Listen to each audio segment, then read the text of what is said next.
જય સ્વામિનારાયણ. યોગીવર્ય શ્રી ગોપાળાનંદ સ્વામી એક વખત જૂનાગઢ પધાર્યા. ગુણાતીતાનંદ સ્વામીએ અતિ ભાવથી અને પ્રેમથી ઘી ચોપડેલી રોટલી પીરસી. જમ્યા બાદ ગોપાળાનંદ સ્વામી દ્રષ્ટિ અન્ય સંતો તરફ ગઈ. તેમણે જોયું કે બાકીના સંતો તો સાદી અને કોરી રોટલી જમતા હતા, જ્યારે પોતે તો ઘી ચોપડેલી રોટલી જમ્યા. તે દિવસે સ્વામી આખો દિવસ મૌન રહ્યા. કોઈને ઉપદેશ કરે નહીં, ખાસ વાત કરે નહીં. સંતોને આશ્ચર્ય થયું.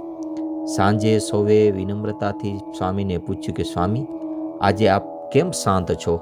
કેમ કાંઈ ઉપદેશ આપતા નથી? ત્યારે ગોપાળાનંદ સ્વામી અત્યંત નમ્રતા અને અંતરની પવિત્રતા સાથે બોલ્યા, આજે ઉપદેશ આપવાનો મારો અધિકાર રહ્યો નહીં, કારણ કે બીજા સંતોએ કોરી રોટલી જમેલી અને મેં તો ઘી ચોપડેલી રોટલી જમેલી.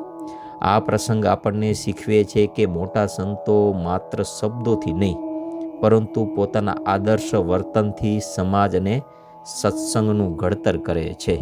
જય સ્વામિનારાયણ.